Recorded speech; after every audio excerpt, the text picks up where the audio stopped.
Ndewono ndị Igbo ndị ọma, ekele m unu ma na-anabata gị n'oge akụkọ ụwa nke si na ụlọọrụ Enyimba TV nke dị n'ala Aba steeti Abia na-abịara gị n'uhuruchi a. Na mmalite, gerenụ isi akụkọ ndị hiri odo n'akụkọ anyị taa.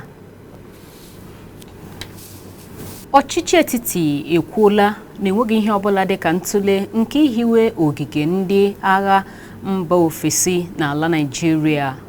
Ụlọ ọrụ na-ahụ maka nchekwa ikikere ọkụ latrik NEC amapụla ọkwa maka mbutu na ụgwọ ọkụ latrik. Ọchịchị etiti enyekwala ntụziaka ka ụlọ akwụkwọ mahadum ọrụ ugbo Michael Okpara nke dị na steeti Abia maliteghachi agụmakwụkwọ ha n'abalị 19 nke ọnwa Mee anyị nọ na ya. Ihe ndị a na akụkọ ndị ọzọ ga-abịara gị n'oge na-adịghị anya. Ọkụ akụkọ bụ m Ezinne Mmadụ. Ngwa chezie ntị gị nke ọma ka ị gere akụkọ ndị a n'uju.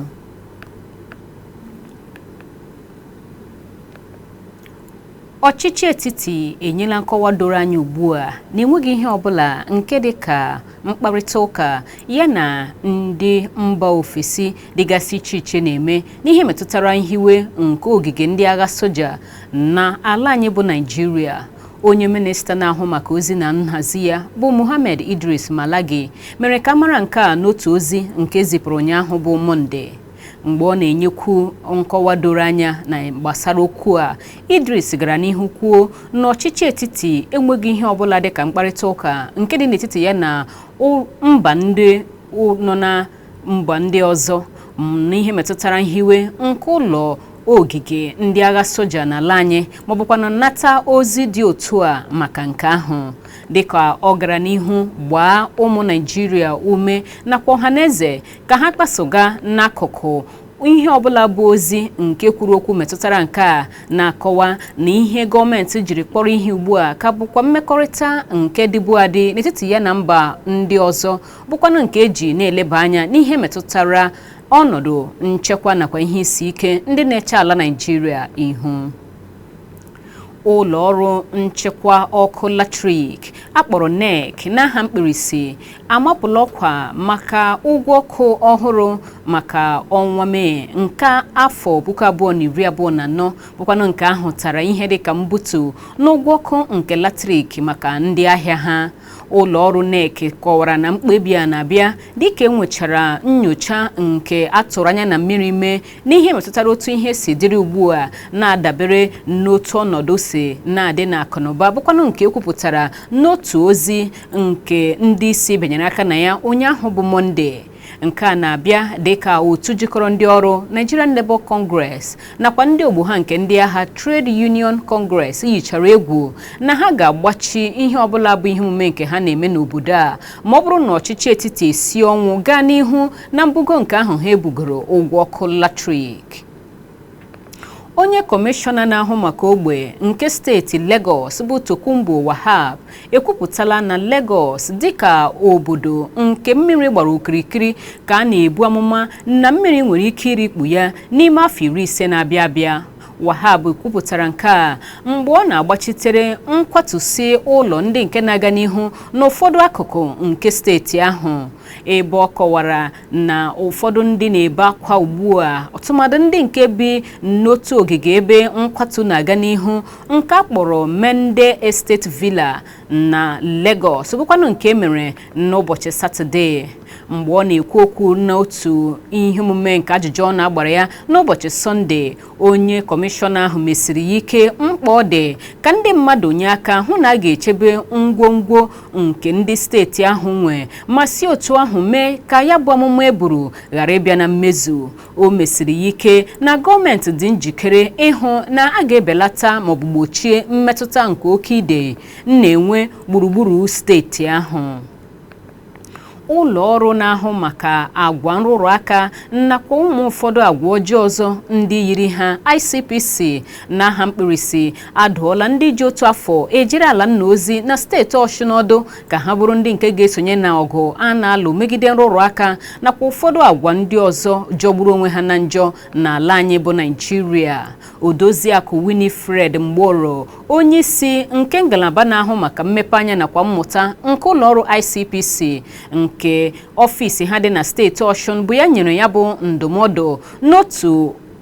ajụjụ ọnụ nke agbara ya na ya bụ ajụjụ ọnụ Mgboro kọwara na ọ dị oke mkpa bụ ọrụ nakwa oke nke ụlọọrụ ICPC na-ekere n'ịhụ na ihe ọbụla bụ agwa metụtara nrụrụ aka n'ala Naịjirịa bụ nke a ga-ekpochapụ n'ihi na mgbalị ndị dị otu a ga-enye aka belata ihe ọbụla bụ agwa na-ezighị ezi nke a na-ahụta n'ogbe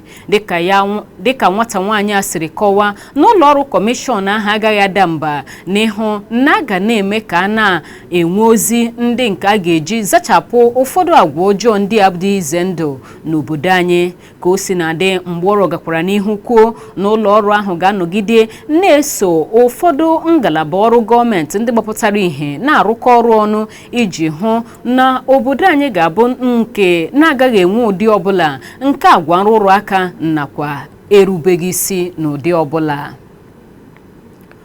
Ọnụ na-ekwuru ụlọ nzukọ steeti nke Edo Blessing Agbabaku akwụsịtụla ihe dịka ndị omeiwu dị mmadụ 3 n'ọnụọgụgụ ọrụ ugbu a n'ihi ebubo a na-ebo ndị a na ha na-akpa nkata ịchụpụ ya n'oche ya na ụfọdụ ndị ji ọkwa gbapụtara ihe nke ụlọ nzukọ ahụ. Mmadụ 3 ndị a kwụsịrị ọrụ a bụ ndị omeiwu gụnyere Donald Okogbe, onye sitere n'otu pati PDP na-anọchite anya Akoko Edo nke 11, Bright Eyamu, onye nke na-anọchite anya Oronwovun nke dị na South n'otu pati PDP, nakwa Ade Isibo, onye na-anọchitekwa anya mpaghara Esan North East nke mbụ. N'oge ha nọ na nnọkọ ha n'ogige ụlọ nzukọ nke ya bụ steeti n'ụbọchị Mọnde, Agbabaku siri ọnwụ na mmadụ 3 ndị ahụ akwụsịrị ọrụ bụ ndị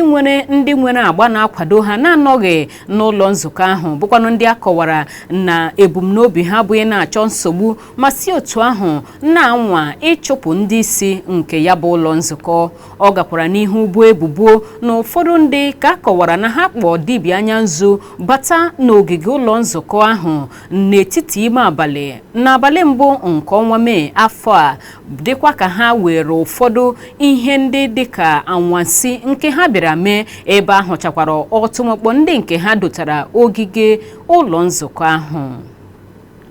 Esemokwu nke dị n'etiti gọvanọ Siminalayi Fubara nakwa ụlọ nzukọ nke steeti Rivers enwebeghị ihe na-egosi na ọ ga-ebiwe taa na echi, dịka akọwakwara n'ụlọ nzukọ ahụ na ha awakpo gọvanọ n'ihe metụtara ụkpụrụ nke nzụta ihe ọhaneze na steeti ahụ. N'ọnụnọ ha n'ụbọchị Mọnde, ọnụ na-ekwuru ya bụ ụlọ nzukọ Martin Amahule na-ebo gọvanọ ebubo ịbụ onye na-akpa agwa nke amaghị ihe ọ na-eme nakwa ejighị ihe kpọrọ ihe n'otu o si emefusi ego nke ọ na-enwetaghị nkwado tupu ya na-eme nke ahụ. Otu n'ime ihe bụ isi nke kwuru okwu banyere ya dịka ụlọ nzukọ ahụ nọ ha bụ otu gọvanọ si eme ihe n'ihe metụtara ego nke ọnụ na-ekwuru ụlọ nzukọ ahụ katọrọ n'ụzọ dị elu. Osote ọnụ na-ekwuru ụlọ nzukọ ahụ bụ Dumle Mao bụkwa onye gwara ndị ogbo ya ka ha bụrụ ndị nke ga-ekwupụta na a ga-agbakọta gọvanọ azụ n'ihe metụtara ụkpụrụ nke nzụta ihe ọhaneze ahụ na-aga n'ihu. Nke a bụkwa mgbakọta azụ nke ọhụrụ a na-eme dịka enwere ise ndị ọzọ bụkwanụ ndị nke ụlọ nzukọ ahụ nọrọ na ya kachapụ gọvanọ n'akụkụ ma hapụ ịnata nkwado ya ma bịanye aka ka ụfọdụ ụkpụrụ bụrụ iwu na steeti ahụ. Gọvanọ steeti Rivers bụ Siminalayi Fubara nọrọ ụnyaahụ bụ Mọnde katọọ ụfọdụ agwa nke ndị omeiwu nke ụlọ nzukọ steeti Rivers na-akpa n'ebe o metụtara ọchịchị ya, na-ekwu na ndị a niile na-akpa ụdị agwa a ga-akwụsị ịbụ ndị omeiwu ma ọ bụrụ na ya ekpebie na ọ ga-adị otu ahụ. O kwupụtara na ndị omeiwu a nọgidere ugbu a na-aza ndị omeiwu n'ihi na ya kwetara ịnabata nkwekọrịta udo ahụ nke ọ bụ onye isi ala Bola Tinubu mere na steeti ahụ. Gọvanọ Fubara onye kwupụtara nke a mgbe ọ na-agwa ndị nnọchiteanya nke ndọrọndọrọ ọchịchị nakwa nke ndị ndu ọdịnala sitere na steeti Bayelsa ndị bịara kpọtụrụ ya n'obi ọchịchị dị na Port Harcourt bụ isi obodo steeti ahụ ndị na-achọ ma ga-ahụta ụzọ a ga-esi hụ na ndọrọndọrọ ọchịchị nke ọgbaghara ahụ dapụtara na steeti Rivers ga-abụ nke a ga-egbo ma si otu ahụ wusie mmekọrịta nke dị n'etiti steeti abụọ ike. Gọvanọ Fubara gwara ya bụ ndị nnọchiteanya bụkwanụ ndị nke aka chịburu steeti Bayelsa n'oge gara aga ma bụrụkwa onye omeiwu na-anọchiteanya mpaghara Bayelsa West Henry Siriaki Diskin jụrụ ha bịa na ya nọrọla bụrụ onye nke na-egosipụta nchekwa nakwa njide nke onwe onye kamgbe ọgbaghara ahụ malitere na steeti ahụ. Ọ kọwara na n'agbanyeghị na ya jide mma na steeti ahụ ma nwekwa ike nke iji ya bụ ikikere nọ ya n'aka ma ihe ọbụla bụ ebumnobi ya mana ya nọgidele na-akpa agwa dịka dimkpa n'agbanyeghị mmaja nakwa ụfọdụ mwakpo nke na-ekwesịghị ekwesị a na-eme ya na steeti ahụ. Ndị uwe ojii na steeti Ebonyi ekwuola na ha ga-enyocha ma nwụchie ndị ọ bụ ha gburu Maazị Ụbani onye eze ọdịnala nke obodo Ụmụihe kwuru na nke onwe ya dị n'aka eze ọchịchị kansụl Ivo nke steeti Ebonyi. Ụlọ ọrụ anyị Enyimba TV chetara na Ụbani bụ onye gburu n'abalị Fraịde na ogbe ahụ site n'aka ndị ọkpa egbe a na-amatabeghị ndị ha bụ. Onye ji ọkwa mmekọrịta nke ndị uwe ojii nakwa ọhaneze na steeti ahụ bụ DSP Joshua Okando gwara ndị ntaakụkọ nọ na Abakaliki ụnyaahụ bụ Mọnde na ezipụla ndị ọrụ ha ndị aka kara aka bụkwanụ ndị nke ga-esi imi n'ala ugbu a chọpụtasịa ndị aka ha dị na nkata obi ọjọọ ahụ ejiri gbuo nwa amadi ya ma nyochaa ma nwụchie ha. Ọchịchị etiti enyela ntụziaka ka amalite usoro nke imepeghachi maka agụmakwụkwọ n'ụlọ akwụkwọ Michael Okpara nke dị na Ụmụdike bụkwana nke kwuru na ọ ga-ebido n'aka ngwa ngwa. Onye Vice Chancellor nke ụlọ akwụkwọ ahụ bụ Ọkammụta Mmadụ Ebibisi Ọfọiwe bụ onye kwupụtara nke a ụnyaahụ bụ Mọnde ebe ọ kọwara na ya bụ usoro amalitela taa bụ abalị 7 nke ọnwa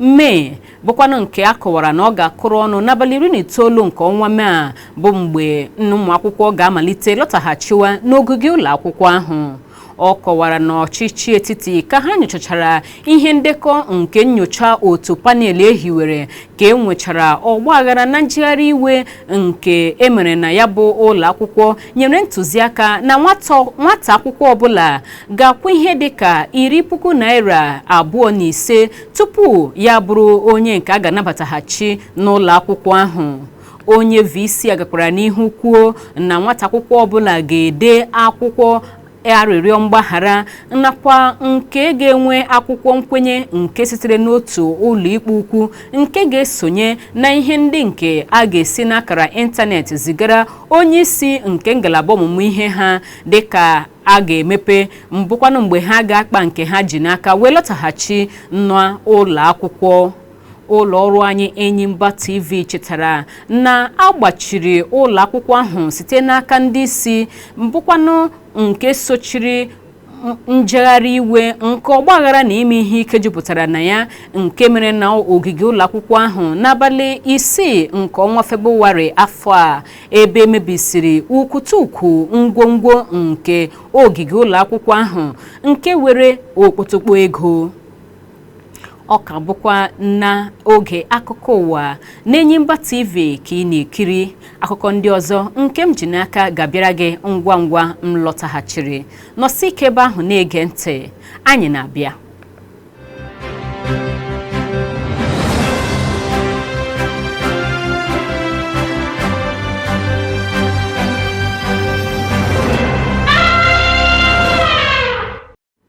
Na-eburu n'obi na ịka nọ ebe ahụ maka ọka bụkwa n'oge akụkọ ụwa n'Enyimba TV nke dị n'Aba steeti Abịa ka ị na-ege ntị. Ngwa ka anyị gaa n'ihu n'akụkọ ndị nke anyị ka ji n'aka. N'akụkọ sitere mba ofesi, ndị isi n'ụlọ ọrụ na-ahụ maka ntụliaka nke mba Chad ekwuola na agbagburu otu nwoke n'ụbọchị Mọnde dịka nọ na-atụ vootu na ntụliaka nke ọkwa onye isi ala na-aga n'ihu na mba ahụ site n'aka otu onye mwakpo onye na-enweghị epekele kaadị nke ịbịa ime mbinye aka nke si otu ahụ gbochie ya iso mee ntụliaka. Ya bụ onye ọkpa egbe nke a na-amatabeghị onye ọ bụ malitere igba egbe aghara aghara bụkwanụ nke mgbe ọ nọrọ na ya tụtụ otu nwoke dị afọ 65 onye jiri nnọọ ohere ahụ were mee mbinye aka ya n'egbughị oge n'obodo Maundao dịka onye isi nke ụlọ ọrụ na-ahụ maka ntụliaka n'obodo ahụ dị na mpaghara nke obodo ahụ. Onye ahụ ya bụ Osman Hauzibe siri kwuo ọgba egbe ahụ so n'otu nke ndị nọ n'ime ya bụ ndị na-achọ ka enye ha ohere nke ime mbinye aka na ntụliaka ahụ nke onye isi nke ọchịchị ndị agha ma bụrụkwa onye isi ala nke mgbanwe na mba ahụ bụ Mahamat Idris Deby ya na onye nke na-achọta ya nnọọ n'azụ azụ bụ onye Prime Minister Success Masra na-azọ ya bụ ọkwa. Hauzibe onye kọwara ihe a dịka nke a na-atụghị anya ya na-ekwupụta na ebe niile adaala jụụ ugbu a dịka ndị ahụ mere mwakpo a riri mbọmbọ. Otu onye isi nke sitere n'ụlọ ọrụ ikpe nke Maundao kwupụtara na ya chọghị ka akpọọ ya aha, na-akọwa na ndị ahụ wakporo mwakpo a ma gbuo ya bụ nwa amadi ahụ bụ ndị nke agbara ajụjụ ọnụ ebe ọ kọwara na onye meyọ na-ekwupụta na anwụchiela ihe dịka mmadụ 4 n'ime ndị a kpara arụ a. N'akụkọ akụnụba, ọchịchị etiti amapụla ọkwa atụmatụ nke iwepụ akwụkwọ ego ala anyị bụ naira na akara ịntanetị niile bụ ebe a na-esite na ya onye zụrụ ahịa nakwa onye resịrị mmadụ ahịa agbanwerịta akwụkwọ ego na-epughị ụzọ gaa n'ụlọ ọba ego. Onye dairektọ nke ụlọ ọrụ kọmishọn na-ahụ maka nchekwa nakwa mgbanwe ego Emomotimi Agama bụ onye kwupụtara nke a n'otu nnọkọ nke mere n'onyonyo Zoom nke ya na ndị aka ji oke na ngalaba mere ụnyaahụ bụ Mọnde. Ya bụ mkpebi bụ nke na-elegide anya iji hụ na a ga-eleba anya otu esi emetọ akwụkwọ ego naira ma na-ewelata ugwu ya n'ihe metụtara ahịa mgbanwe nke ego ndị mba ofesi. Ntụziaka nke sitere n'aka ụlọ ọrụ nchekwa ka a kọwara na ọ na-abịa dịka enwere na nnyocha nke eji na-enyocha akwụkwọ ego mkpụrụ ego ịntanetị akpọrọ kripto n'otu esi agbanwe ya n'ime izu ole na ole gara aga. N'abalị 8 nke ọnwa Maachị ka ụlọ ọrụ kachasị na-eji mkpụrụ ego ịntanetị kripto na-azụ ahịa bụ Binance kwụsịrị iji naira na-eme ihe n'ọrụ ya. N'ikpeazụ, n'akụkọ egwuregwu, ọgba bọọlụ sitere n'ala Naịjirịa onye aha ya bụ Kelechi Iheanacho ajụla na ya agaghị anọgide na-aga n'ihu n'otu egwu bọọlụ ya bụ Leicester City dịka mkparịta ụka na-aga n'ihu na o nwere ike ịhapụ ya bụ otu egwu bọọlụ n'oge dịka nke a. Nkwekọrịta nke ọrụ nke dịrị n'etiti otu egwu bọọlụ ahụ nakwa Iheanacho ga-akụrụ ọnụ na ngwụcha nke ọnwa Juun. Nwa amadi ya dị afọ 27 ka a kọwara na a na-ahụta ya na ụfọdụ otu egwu bọọlụ ka ha na-akparịta ụka gburugburu England nakwa mpụga nke mba England. Ya bụ ọgba bọọlụ bịara bụrụ onye ihe ya na onye nhazi nke otu egwu bọọlụ Leicester City bụ Enzo Maresca bịara dawa aja dịka ọ họrọ ịga nọchite anya ala anyị asọmpi iko AFCON nke afọ 2023 n'ọnwa Jenụwarị bụkwanụ nke onye nhazi ahụ na-ekweghị na ọ ga-aga. Kamgbe o mechara ya bụ njem lọtaghachi, Iheanacho agbaala bọọlụ naanị ugboro 2 n'ihi na edoweziri ya n'oche. Nke ikpeazụ o mere bụ naanị nọ na-agba bọọlụ nke dịrị n'etiti ha na ndị otu egwu bọọlụ Rovers bụkwanụ nke ọ nọrọ naanị miniti 12. n'akụkọ egwuregwu a ka anyị na-achịsọwa na akụkọ ụwa nke taa, mana tupu anyị apịachie ya kpamkpam ka anyị chetaghachiri gị isiokwu ndị hiri odo n'akụkọ anyị taa. Ọchịchị etiti enyela nkọwa doro anya na enweghị ihe ọbụla dị ka mkparịta ụka nke dị n'etiti ha na mba ofesi maka ihiwe ogige ndị agha soja n'ala Naịjirịa. Ụlọ ọrụ nchekwa ọkụ latrik NEC atụwapụtakwala ụkpụrụ ụgwọ ọkụ ọhụrụ bụkwanụ maka ọnwa Mee afọ anyị nọ na ya, nke a nọrọ na ya hụta mbudatụtụ n'ụgwọ ọkụ latrik maka ndị ahịa. N'ikpeazụ emere m ka ịmata na ọchịchị etiti enyela ntụziaka ka amaliteghachi usoro agụmakwụkwọ n'ụlọ akwụkwọ Michael Okpara dị na Ụmụdike steeti Abia n'aka ngwa ngwa. Ndị ọma, ekele m unu n'ụzọ pụrụ iche maka ị na ebe ahụ gee ntị n'akụkọ ụwa nke taa. Imeela n'ụzọ pụrụ iche maka ime nke ahụ. Abụ m Ezinne Mmadụ na-asị gị kachi bụ ọnụ.